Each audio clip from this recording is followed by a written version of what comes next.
Hola, hola a todos. Shalom, bendiciones. Saludo para Carlos Amezquita, un abrazo hasta allá, hasta Colombia. Mario Kogan, bendiciones, un abrazo. Ivonne, Ministerio de Fuego, también abrazos, saludos. Voy saludando a algunos mientras otros se van conectando. Isela Operti, un saludote hasta allá, hasta San Lorenzo, a en Argentina. Saludos a David y a las chicas y al yerno, por supuesto. Qué bueno, bendiciones al Ministerio de Fuego Nicaragua. A Elunei Jaime, Elunei, un saludo, un abrazote hasta allá, che. Bueno, mientras se van conectando algunos, vamos a continuar donde quedamos la clase anterior. Estamos hablando de los aspectos del pacto. Y antes de continuar con los 12 aspectos, y bueno, nos faltan 3, 10, 11 y 12. Quiero, pues para los que por primera vez están viendo o están en esta clase y no han podido ver el video anterior, pues permítame y en general para todos hacer un repaso en relación a cuáles son esos 10 aspectos del pacto.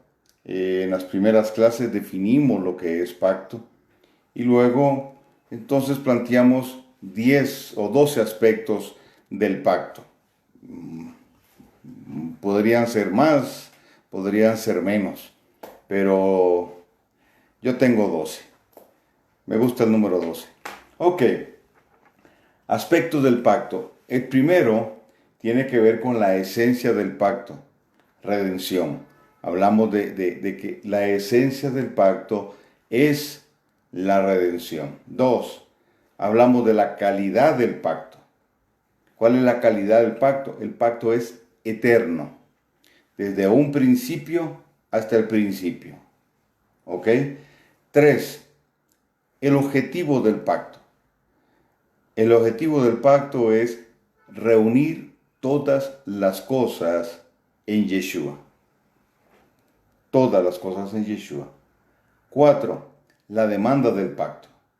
La demanda del pacto es sacrificio y sangre, que es el medio para la redención. Por eso Yeshua murió para cumplir los requisitos del pacto. Ahora, el objeto del pacto. 5. El objeto del pacto es el pueblo a quien el eterno Dios le extiende el pacto. Ahora, ese pacto fue quebrantado y Dios promete restaurar el pacto con su pueblo, y esto tiene que ver con las dos casas de Israel, la casa de Judá y la casa de Efraín. 7. La condición del pacto. La condición del pacto tiene que ver con la obediencia a la Torá.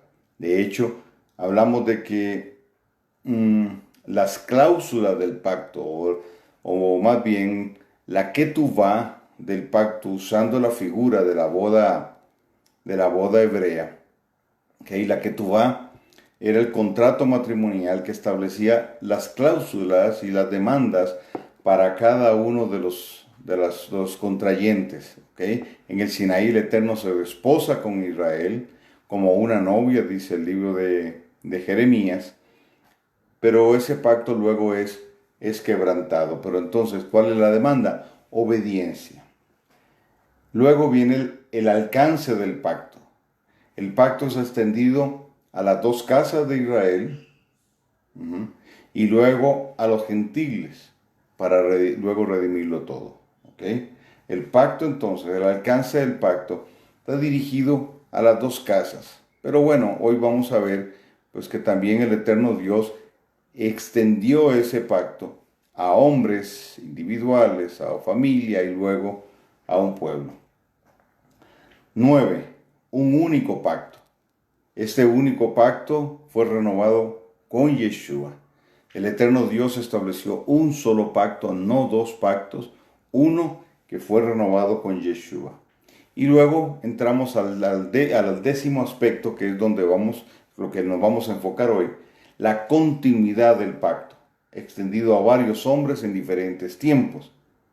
Entonces, el 10º es la proyección del pacto. La proyección del pacto, ¿hasta dónde llega? Bueno, hasta el milenio. Y los profetas se refirieron a eso. Hablaron de ese pacto en el futuro. Y su cumplimiento pleno asociado con la tierra de Israel. Pero ya no el Israel que conocemos hoy, ya no Jerusalén la que conocemos hoy, sino, en mi opinión, la Jerusalén celestial ya establecida. 11. La continuidad del pacto extendido a varios hombres en diferentes tiempos. Y 12. La realeza del pacto. Ese pacto fue extendido por un rey. Y eso es importante, es un pacto real. Y ese pacto será sellado en las bodas del Cordero, pero ya vamos a llegar ahí entonces. Bien, estamos hablando de 10 aspectos del pacto. Ok. Iniciamos entonces. La proyección del pacto. ¿Hasta cuándo está vigente ese pacto? Bueno, hasta el milenio.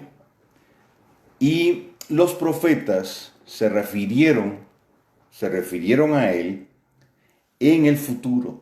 Lo proyectaron al futuro y esa es una evidencia hermosa y un argumento muy interesante también. En Oseas 2:18 dice la Escritura: en aquel tiempo haré para ti pacto con las bestias del campo, con las aves del cielo y con las serpientes de la tierra, y que te haré de la tierra arco y espada y guerra, y te haré dormir segura. Está hablando a su pueblo, ¿ok? Dice, será quitado de la tierra el arco y la espada, ¿ok? Si entendemos ese contexto, entonces vamos a ubicar que es el milenio. Isaías 2:4 dice, y juzgará entre las naciones, y reprenderá a muchos pueblos, y volverán sus espadas en rejas de arado, y sus lanzas en hoces. No alzará espada nación contra nación, ni se adiestrarán más para la guerra. ¿Ok? Esto nos refuerza el contexto. Y Miqueas 4:3 dice, y él juzgará entre muchos pueblos y corregirá a naciones poderosas hasta muy lejos, y martillarán sus espadas para asadores y sus lanzas para hoces. No alzará espada nación contra nación, ni se ensayarán más para la guerra. Llegará un momento entonces en que la violencia a través de las guerras cesará. Ok, estos 3 pasajes son pasajes entre muchos, pero son pasajes claves porque nos proyectan en relación a este pacto hacia el milenio. Ok, ahora, su cumplimiento pleno, el cumplimiento pleno de este pacto está asociado con la tierra de Israel. Le voy a dar varios pasajes: Jeremías 32, 36, 41, Ezequiel 36, 24, 25, Ezequiel 37 del 11 al 14. Voy a leer Jeremías 32, 36, 42. Dice, y con todo, ahora sí dice Elohim, Dios de Israel, a esta ciudad, de la cual decís vosotros, entregada será en mano del rey de Babilonia a espada, a hambre y a pestilencia. ¿Ok? 37 dice, he aquí, yo los reuniré de todas las tierras a las cuales los eché con mi furor. Yo los reuniré, dice, de todas las tierras a las cuales los eché con mi furor y con mi enojo e indignación grande, y los haré volver a este lugar, a Jerusalén, y los haré habitar seguramente, y me serán por pueblo, y yo les seré por Dios. Una y otra vez, cuando se habla de la restauración de Israel, la casa de Jacob, se usa esa expresión, y me serán por pueblo, y yo les seré por Dios. El libro de Oseas, cuando habla de la restauración de la casa de Efraín, también se usa esa expresión. En Jeremías 31 al 33, también se usa esa expresión, hablando de que cuando el pacto sea pleno, entonces nosotros les seremos por pueblo y ellos, y él, perdón, nos será por Dios. Es decir, cuando las dos casas se unan y el pacto se complete, ¿ok? Ahora, tenemos que entender algo. Y es que este pasaje nos está proyectando igualmente en el milenio, cuando haya una plena y completa unión de las dos casas, de Israel. ¿Okay? ¿Por qué? Bueno, porque verso 37 dice, he aquí yo los reuniré de todas las tierras. Entonces, ¿de qué está hablando ahí? Está hablando de que, en primer lugar, el pecado de Efraín provocó que el eterno Dios le diera carta de divorcio a Efraín y fuera esparcido por todas las naciones de la tierra. Dice la escritura, se mezcló con los gentiles, pero hay una promesa sobre Efraín que él llegaría a ser Meloj HaGoyim, la corona de los gentiles. Entonces, el regreso de Efraín a casa, como dice Romanos 11, trae y está trayendo a los gentiles, pero también Judá después de regresar del exilio, ¿okay? Después de regresar del exilio a Babilonia, luego regresan del exilio en el año 70, el general Tito romano invade Jerusalén y hay otra diáspora, y no es sino hasta 1948 cuando se establece el Estado de Israel. Pero en todo este proceso, también la casa de Judá fue esparcida por las naciones, y hay muchos de la casa de Judá que guardan Torá, que están alineados con el Eterno, con sus preceptos, con sus estatutos, y de una manera genuina están esperando al Mesías. Y otros ya lo conocieron, pero lo tienen calladito. Otros lo han dicho abiertamente. Pero en este proceso de restauración veremos la casa de Judá regresar al Mesías, o venir al Mesías, perdón, venir al Mesías. Y entonces será el punto de unión con la casa de Efraín. Ok, sigo leyendo. 39 dice, le daré un corazón y un camino para que me teman perpetuamente, para que tengan bien ellos y sus hijos después de ellos. Y haré con ellos, dice, pacto eterno. Ahí está. Haré con ellos pacto eterno, que no me volveré atrás de hacerles bien, y pondré mi temor en el corazón de ellos, para que no se aparten de mí. Y me alegraré con ellos, haciéndoles bien, y los plantaré en esa tierra en verdad de todo mi corazón y de toda mi alma. De todo mi corazón y de toda mi alma. Ok. El apóstol Pablo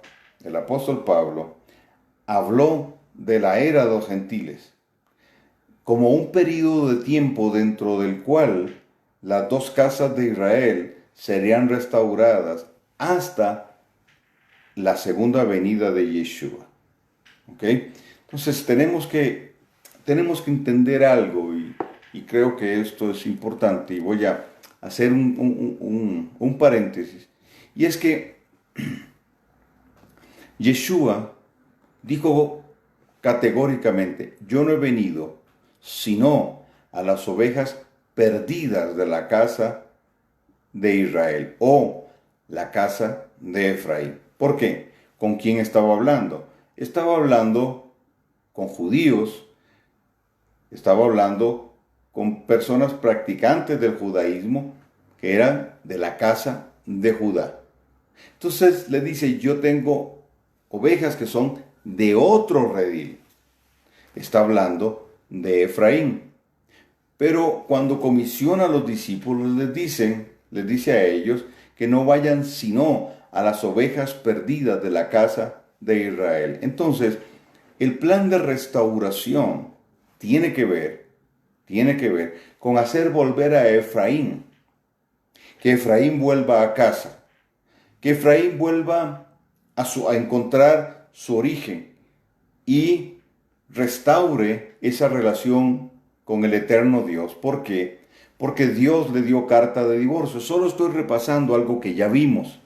El Eterno le dio carta de divorcio y es en y a través de Yeshua que Efraín puede volver a ese pacto matrimonial. Es decir, es a través de Yeshua que el Padre Eterno anula esa carta de divorcio gracias a la redención, a la expiación que Yeshua hace, para que entonces Efraín vuelva a casa. Pero dentro de ese contexto,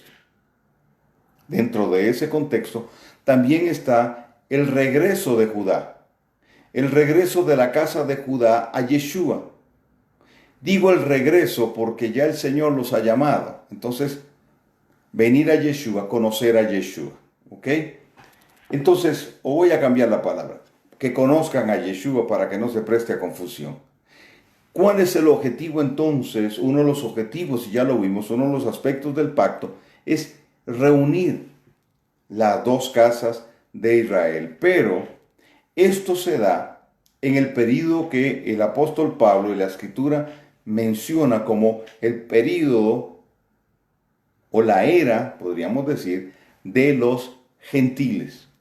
¿Por qué? Porque después de Shavuot, empieza la proyección del mensaje del reino, de la obra de Yeshua, la proyección hacia los gentiles. Efraín está mezclada con los gentiles.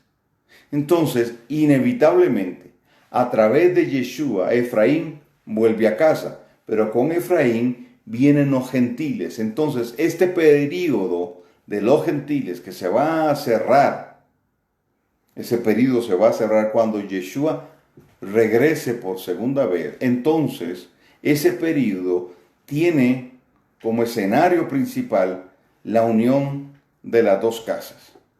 ¿Ok? Y luego, gentiles, casa de Judá y casa de Efraín, un solo pueblo, insertados o injertados en el olivo. Ok. Ahora,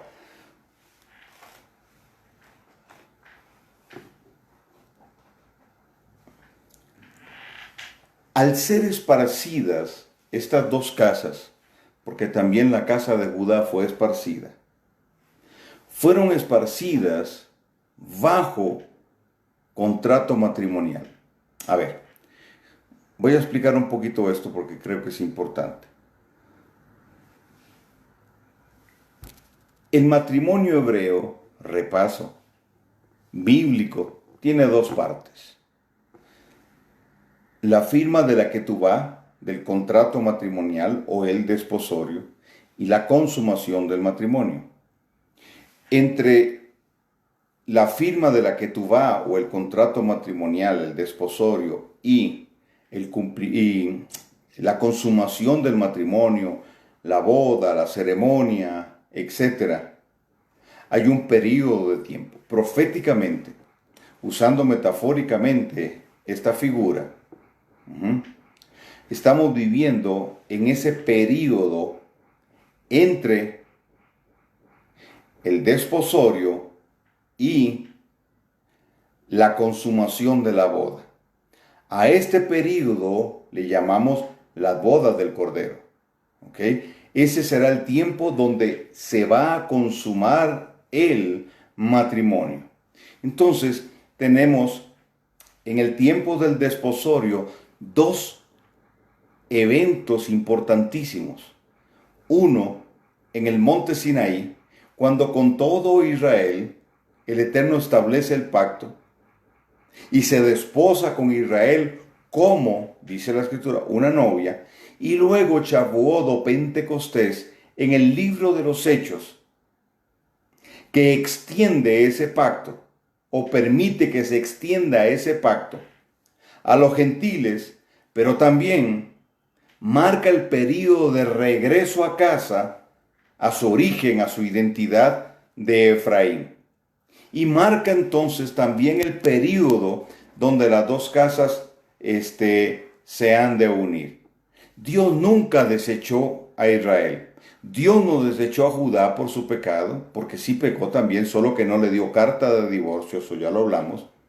Pero tampoco, aun cuando le dio carta de divorcio a Efraín, no la desechó. Porque si la hubiese desechado, la novia está incompleta. Sería como tener de la cintura para abajo o de la cintura para arriba.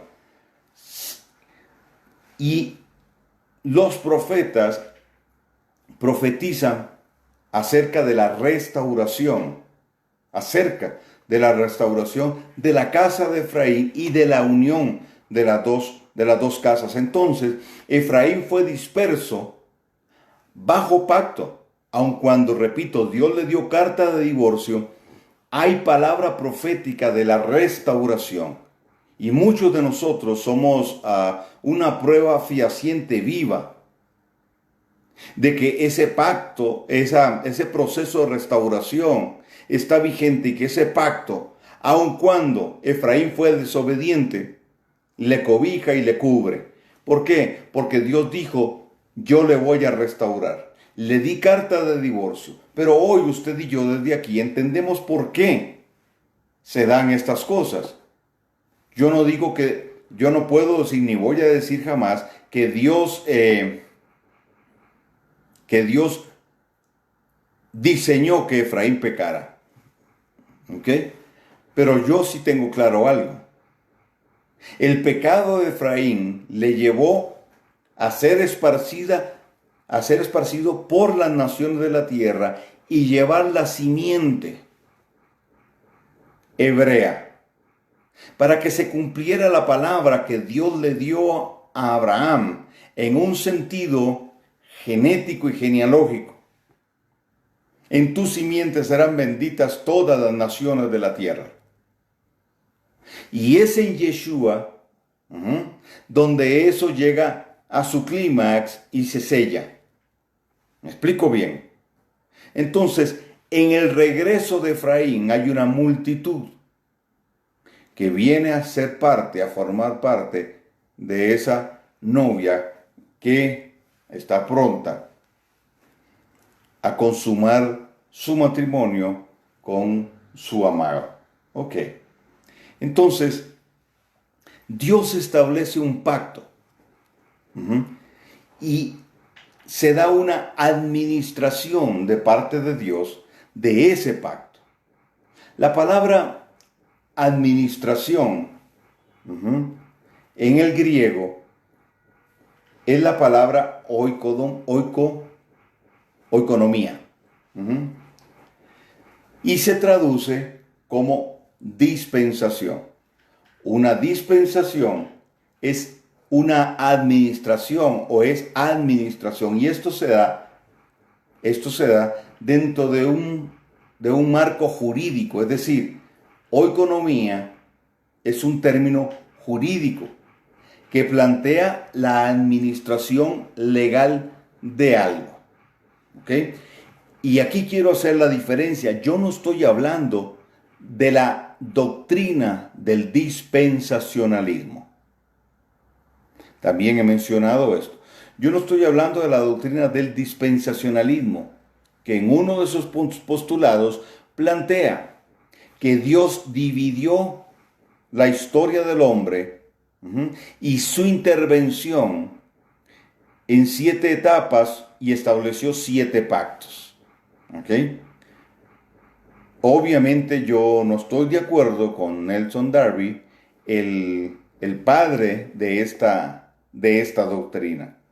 Y también la doctrina del dispensacionalismo dice que Israel y la iglesia son 2 cosas aparte. Que hay profecías para Israel y hay profecías para la iglesia. Bueno, respetando opiniones, pero ¿qué Biblia leen? ¿Ok? Porque no existe tal cosa como la iglesia. En el sentido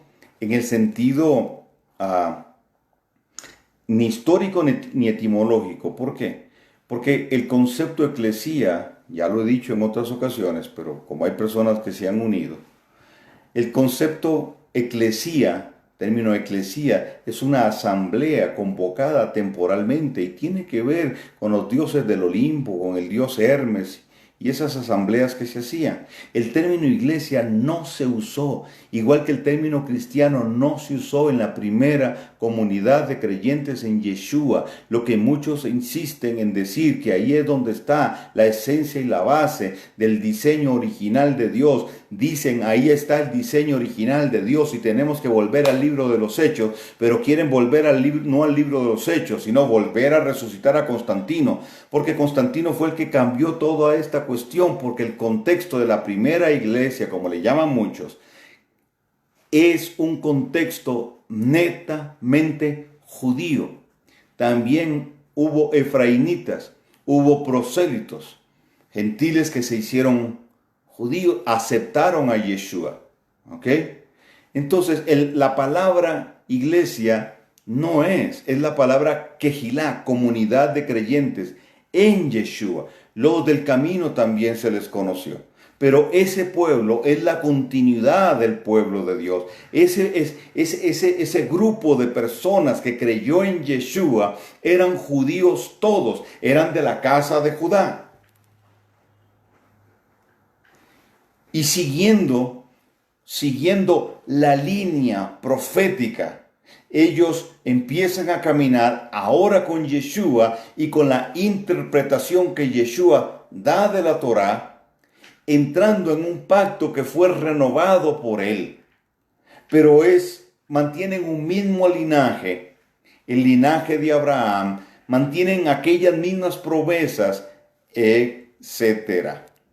Entonces, en relación al pacto de Dios, Él ha administrado los tiempos para extender el pacto a ciertos hombres, para perpetuar el plan de redención eterna. Este plan fue trazado desde el principio de los tiempos, y he sido muy enfático en esto.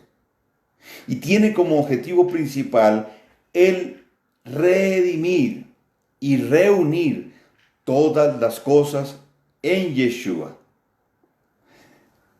Y reunirlas en Él, dice Hechos 3:19 al 21, hasta la restauración de todas las cosas. Ahora, en este sentido, vea lo que el apóstol Pablo, plantea. Efesios 1:9-12 dice, dándonos a conocer el misterio de su voluntad según su beneplácito, el cual se había propuesto en sí mismo reunir todas las cosas en Yeshua, en la dispensación o en la administración legal del cumplimiento de los tiempos, así las que están en los cielos como las que están en la tierra. Estamos hablando de un pacto, estamos hablando del cobijo de un pacto, estamos hablando de que el plan de redención plantea un pacto, un marco, un escenario jurídico. Entonces, tiene que ver con administración a través de los tiempos de estas verdades reveladas.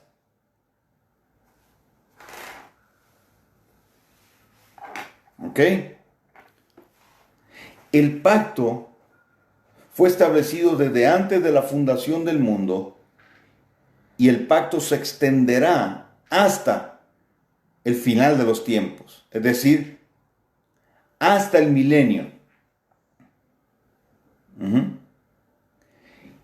Y dentro de ese periodo de tiempo, Dios se desposó con Israel, luego vino carta de divorcio, luego viene Yeshua, junta las dos casas, los gentiles, un solo pueblo, y chao. Espero haberle explicado bien.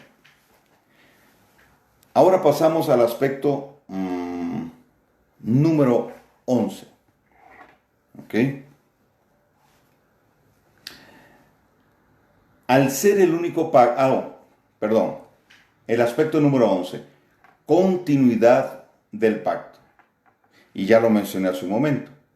Este pacto fue extendido a varios hombres en diferentes tiempos. Al ser un único pacto, este fue extendido a diferentes personas con diferentes propósitos en tiempos específicos, cumpliendo así el propósito de redención. Al existir un solo pacto, el pacto eterno de redención, los otros pactos son todos la misma cosa, es decir, un mismo pacto, una extensión de la gracia de Dios y la administración de los tiempos, como dice Pablo en Efesios 1:10, dándolo a conocer, en estos tiempos. El pacto eterno, que es de eternidad a eternidad, confirma que la gracia de Dios siempre ha estado presente en la tierra. La gracia de Dios siempre ha estado presente. El primer pacto, al dar lugar al pacto renovado, con los ajustes propios hechos al primero por el cumplimiento en Yeshua de muchas cosas anunciadas como sombra o anuncio profético, que a su vez cumplieron su papel en función de representar en tipo a Yeshua, nos introducen a plenitud del cumplimiento de lo profetizado por los profetas en relación al pacto eterno de redención. ¿Ok? Entonces, el apóstol Pablo, si va conmigo a Efesios capítulo 2,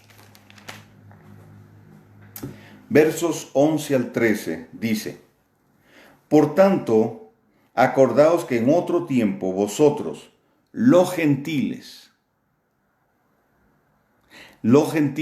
Pablo le está hablando a los gentiles. Póngale mucha atención a esto. Le habla a los gentiles. ¿Ok? Dice, vosotros los gentiles, en cuanto a la carne, erais llamados incircuncisión, por la llamada circuncisión hecha con mano en la carne. En aquel tiempo estabais sin Yeshua, alejados de la ciudadanía de Israel. A ver, ¿de qué Israel está hablando Pablo? Está hablando de Israel, el pueblo de Dios. Pablo no está hablando de Israel, el país.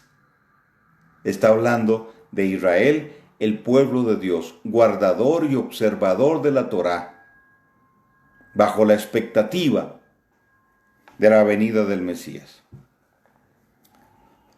¿Ok? Alejados de la ciudadanía de Israel y ajenos a los pactos. ¿Cuáles pactos? Son varios. No, es un pacto. Pero el Eterno estableció el pacto en Sinaí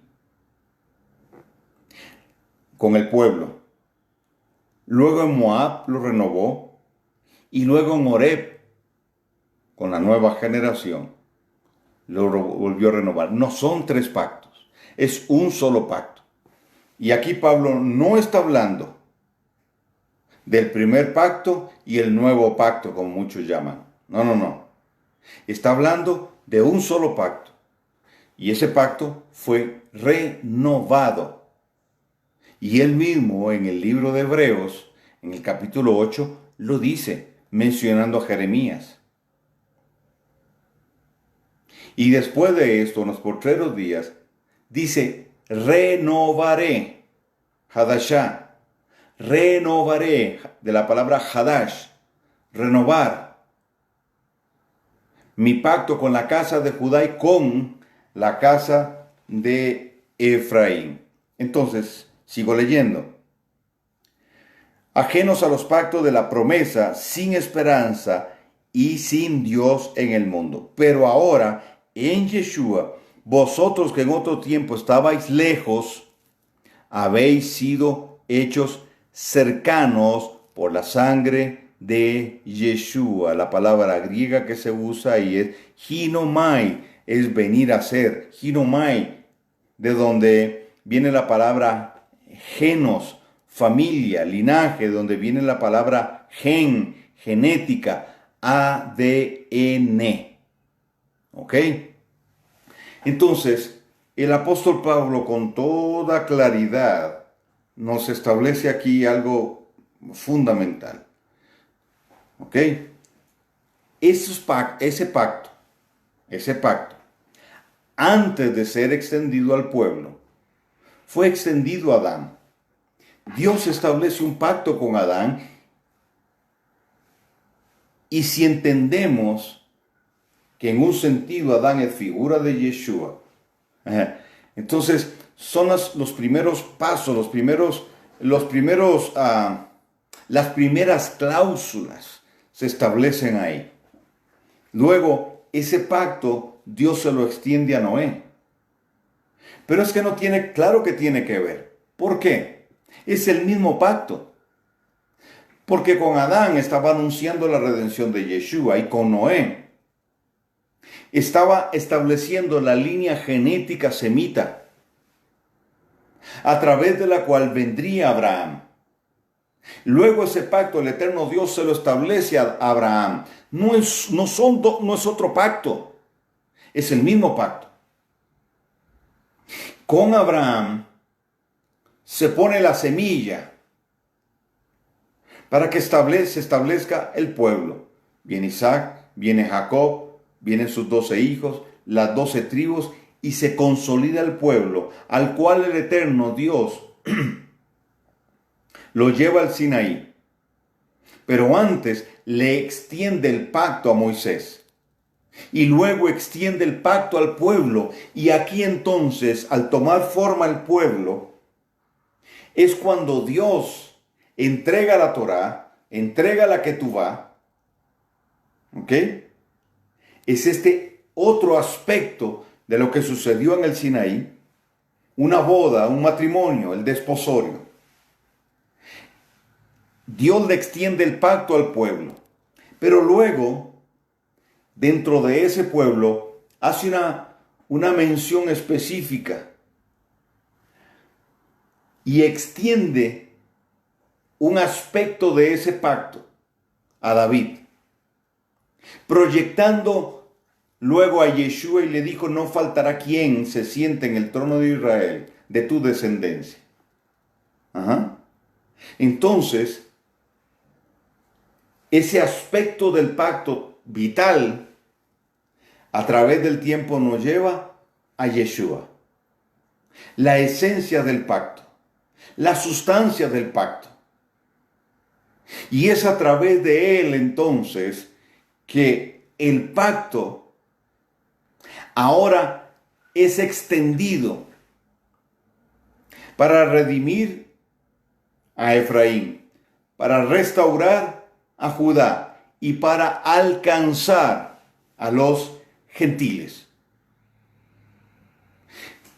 Dios, repito, le da carta de divorcio a Efraín. Entonces, con Efraín renueva el pacto. Los gentiles no tuvieron un pacto anterior. Entonces ellos sí hacen un nuevo pacto, porque no tuvieron uno anterior. Efraín sí lo tuvo y lo quebrantó, y Judá lo tuvo y lo quebrantó, solo que no hubo la consecuencia, como con Efraín, de carta de divorcio. Pero los gentiles no tuvieron un pacto anterior.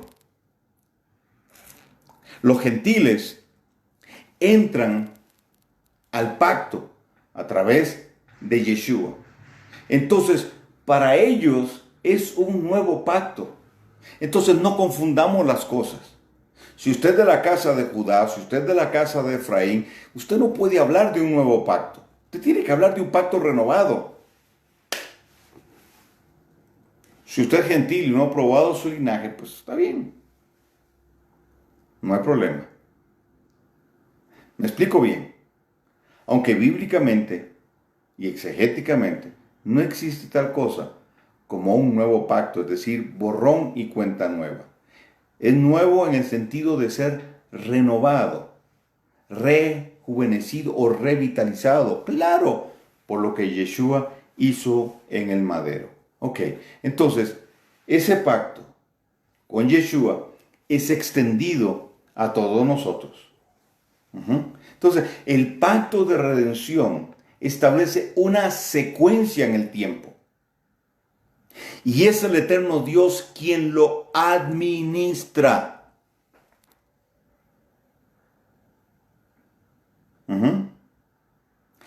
El que lo administra, dispensación, bajo un fundamento legal, bajo legalidad, extiende el pacto y nos hace parte de él. La palabra secuencia, leo la definición de secuencia, es la sucesión de cosas que guardan relación entre sí. Una determina la otra. Eso es español puro. Eso no es sánscrito, ni suajili, no, eso es español puro. Voy a repetir la frase. El pacto de redención establece una secuencia en el tiempo, y secuencia es la sucesión de cosas que guardan relación entre sí. Es decir, hay una continuidad. De tal manera que un suceso o una situación sigue a la otra. Hay una continuidad. Entonces, es la administración en el tiempo que guarda una secuencia ordenada de acontecimientos dentro de un plan, el plan eterno de redención. Si a mí me dicen que hay un nuevo pacto, que el antiguo ya no está, ahora está el nuevo, entonces no hay una sucesión y hay una contradicción, porque tanto las profecías como lo que estamos viendo y viviendo ahora nos establecen de la continuidad de un pueblo, de la Torá y de un propósito bajo un marco y contexto profético.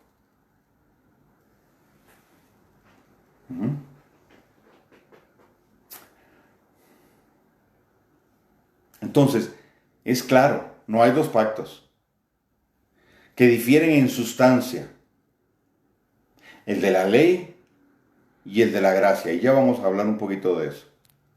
O sea, no existen dos pactos, sino un solo pacto según la administración de los tiempos, hecho, repito, a diferentes personas con un mismo objetivo: redención. ¿Ok?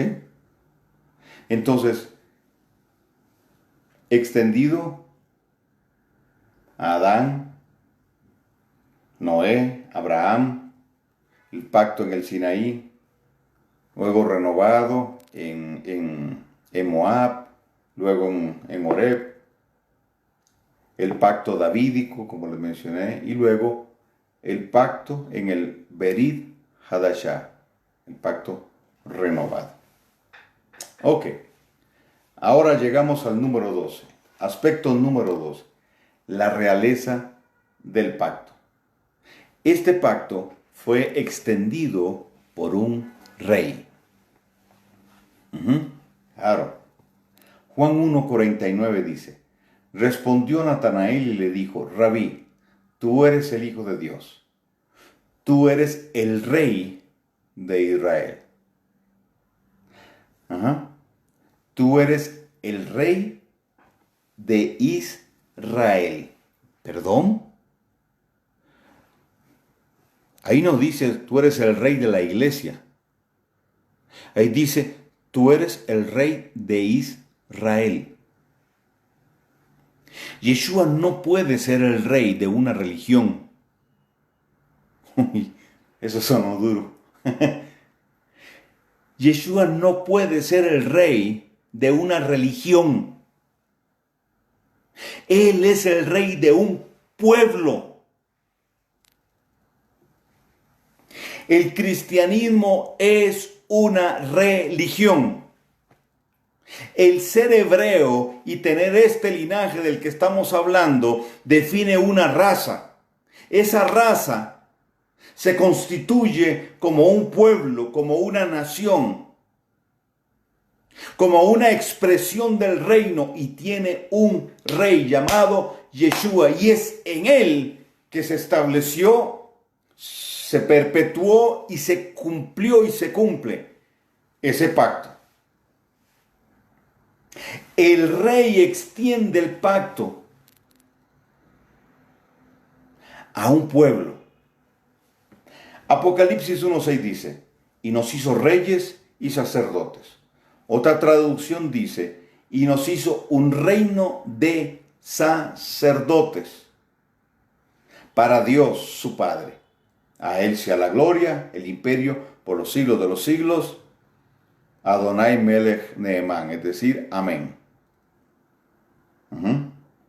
Entonces, somos un reino de sacerdotes y gente apartada. Ningún sacerdote podía cumplir su función sin haber establecido un pacto. Y según la Torá, para el pueblo de Israel allá en el desierto, tenía que haber circuncisión. Nuestro pacto es a través de Yeshua y la circuncisión es la del corazón. Entonces, como estamos bajo pacto y el pacto nos lo extendió el rey, somos un reino, sí, de sacerdotes y gente apartada. Somos un linaje real. ¿Por qué? Porque si bien es cierto, por línea natural, llamémosle así, tenemos un padre, Abraham, pero también Pablo dice que Yeshua es mayor que Abraham. Él es el que consolida nuestro linaje. Ese pacto, el pacto que estamos hablando, será sellado en las bodas del Cordero. La boda del Cordero será la consumación del matrimonio con el rey. Apocalipsis habla de la esposa del Cordero, sí, pero también el Cordero es el rey. Él es el rey de reyes. Él extiende el pacto de redención para traer a su novia y atraerla a la realeza. La boda del Cordero es una boda real. Sin linaje nefilim, por supuesto. Perdón. Entonces, el Señor nos trajo a vida, porque con la muerte y resurrección del Mesías ya el camino está abierto para que Israel sea restaurado y consuma el matrimonio con el Cordero. El Cordero no se casará con una novia pagana. ¡Ay, los gentiles! No, oigan, y entiendan, no son todos los gentiles. Dice unas ramas. Han sido injertadas y dejaron de ser gentiles y ahora son pueblo de Dios. Pablo lo dice, son Israel. Y por favor, el olivo es Israel, no es la iglesia. No ande inventando cosas. Entonces recordemos que en el Sinaí lo que se dio fue un desposorio. Entonces la boda del Cordero será la consumación de esto.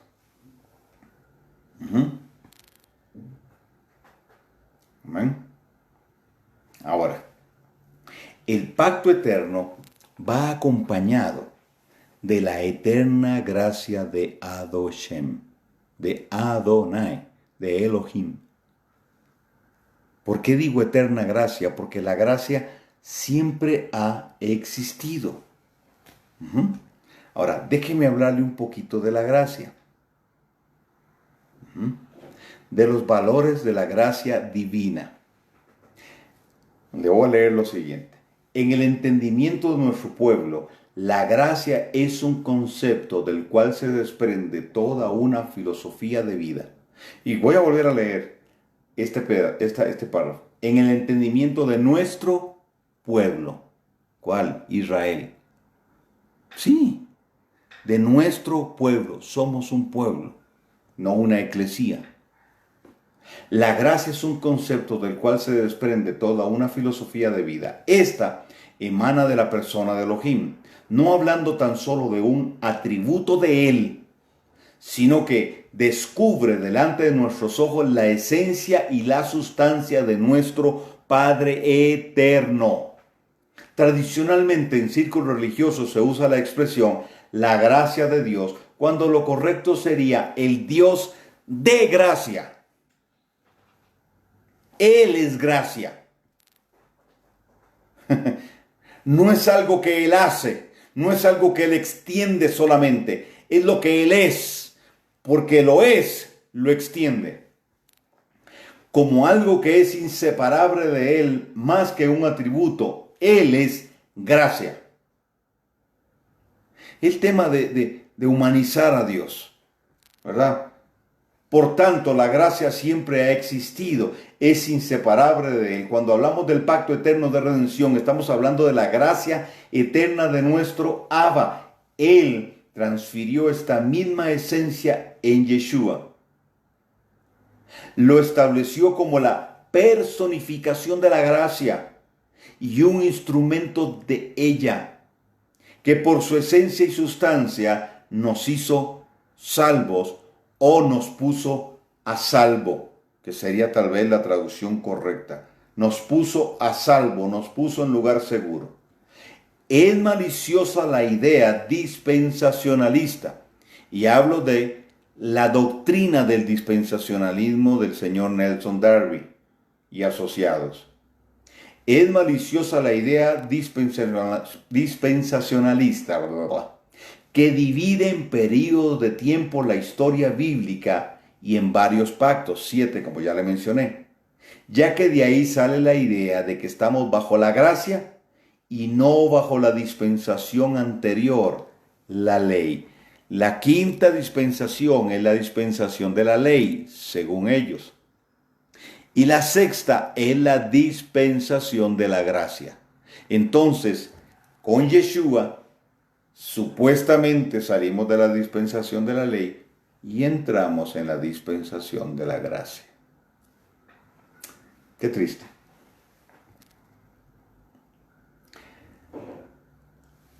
¿Qué divide la Biblia? Perdón, no la dispensación.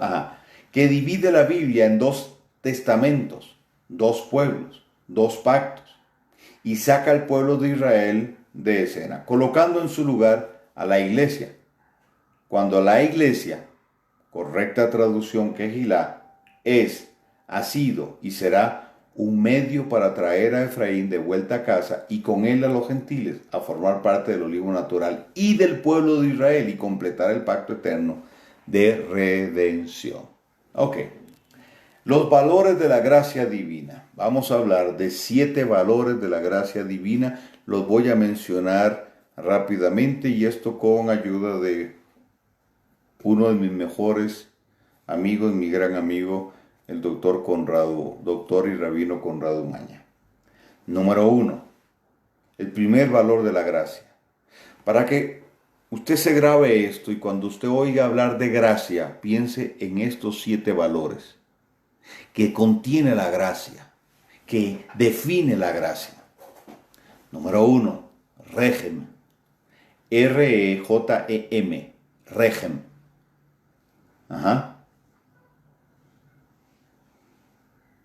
Ok.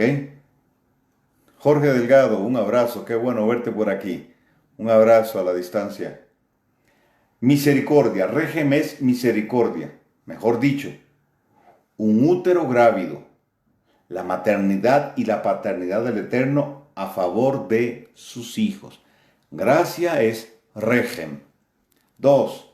Gracia es emuná, fe.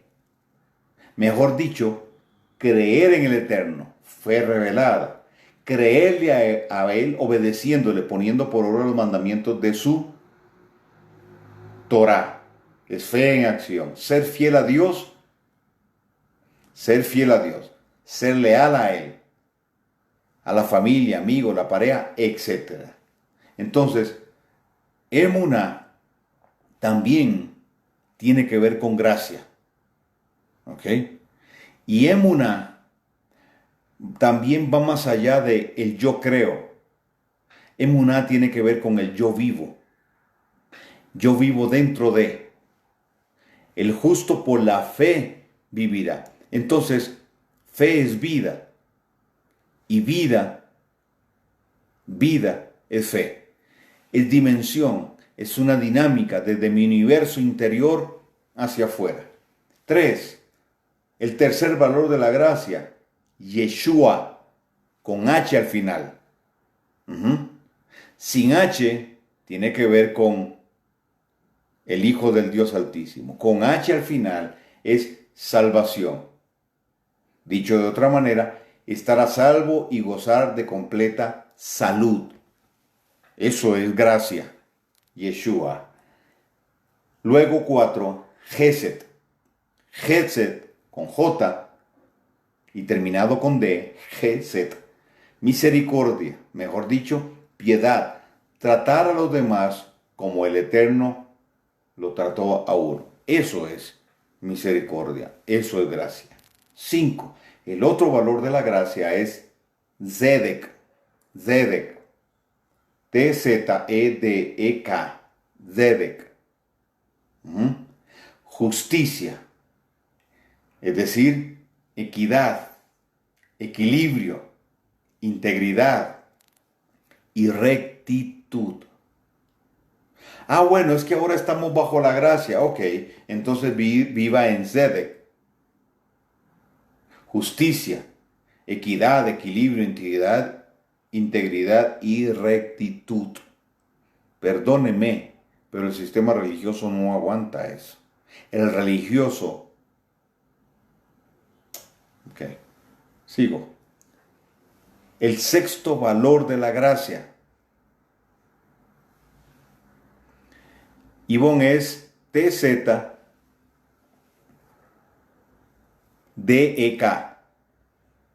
Gracias por escribirlo ahí para que los demás lo puedan tener.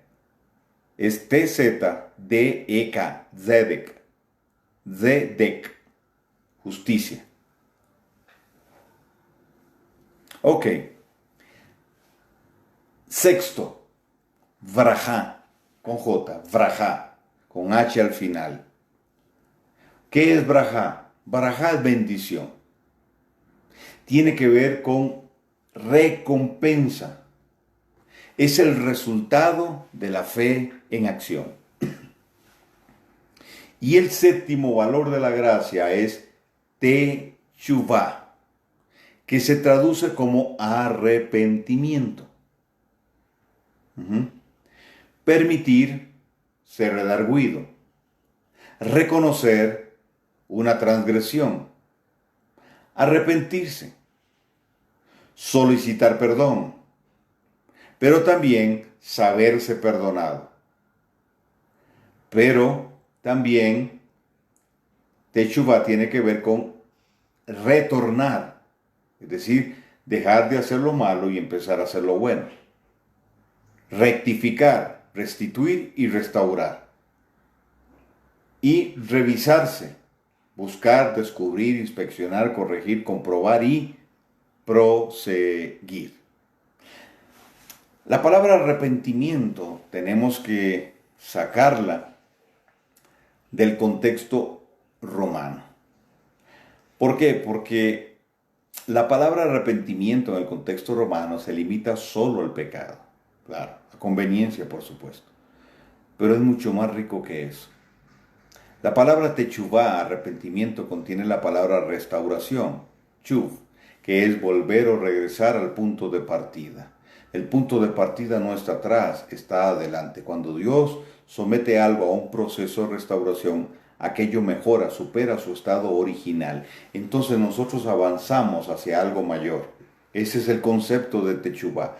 Entonces yo necesito girar del sur hacia el norte, cambiando mi forma de pensar para tener un reenfoque y entrar en un orden nuevo, es decir, corrigiendo cosas viejas para poder avanzar hacia lo que está adelante. ¿Ok? Ese es el concepto de techuvá. Bueno, esos son los 7 valores de la gracia. Entonces, ¿cómo eliminar la gracia? ¿O cómo decir que es hasta la sexta dispensación? Hasta la sexta dispensación cuando aparece la gracia. La gracia siempre ha estado. Eso es lesionar la misma gracia. Limitarla a un periodo de tiempo de forma arbitraria. Si la gracia siempre ha existido, el plan de redención estuvo desde el principio, Yeshua estuvo desde el principio y Juan dice que por él, con él y a través de él se creó todo. Lo mismo dice el apóstol Pablo. El apóstol Juan dice que sin él nada existe. Entonces, la gracia ha estado desde el principio. Ese es el punto clave en esto. Y justamente por esa gracia se da el pacto de redención. Y hoy usted y yo gozamos de lo que estamos gozando. Entonces, la gracia no es un tema del pacto renovado o Nuevo Testamento, como lo dicen. Es un tema de Dios. La gracia es un tema de Dios. Desde siempre la gracia ha estado y define uno de los grandes atributos del carácter de nuestro Padre Eterno.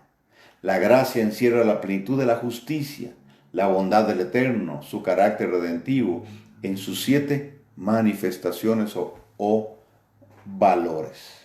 ¿Ok? O valores. Permítame leer un comentario acerca de la teología reformada, que es teología de pacto. Un comentario que hace en la página 99 de su libro What is Reformed Theology, R.C. Sproul, 1997. Indica que la teología reformada ha sido apodada teología del pacto para distinguirla de la muy extendida teología dispensacionalista, según la cual la llave para interpretar correctamente la Biblia es dividirla en 7 dispensaciones o periodos de historia de la redención. La teología reformada o teología del pacto, en cambio, mira la estructura primaria de la revelación bíblica en los pactos, que es uno solo, como ya expliqué, y no en ciclos históricos cerrados que se excluyen u oponen entre sí en una abierta discontinuidad. ¿Okay? Yo, Carlos Soto, creo que hay solo un pacto, como ya les expliqué, extendido a varios hombres, luego en el Sinaí al pueblo, renovado en Moab, luego en Horeb y luego en Yeshua. Entonces, la teología reformada para muchos cristianos se reduce solo a las doctrinas de la gracia, es decir, los 5 puntos del calvinismo, dejando de lado la teología del pacto. Ok, con este comentario concluyo la enseñanza acerca de los 12 aspectos del pacto. Y si ya usted los ha visto los 12 y lo ha estudiado, esto nos da un panorama bastante amplio y sustancioso, aclaratorio, pero también que nos establece en la seguridad que solo puede dar la genuina identidad. La religión no da identidad. Lo que es falso, es copia o es clon, no trae seguridad, no da identidad y mucho menos identificación. Todo lo que se pretende unir teniendo un punto de partida o un origen falso, se va a dividir. Entonces no nos extrañemos de la división que hay hoy, que tenemos hoy. Pero al irnos acercando a nuestro origen, entendiendo que hay una continuidad en lo que Dios ha hecho, y al observar eso, se da en nosotros un cambio de conciencia para un orden nuevo.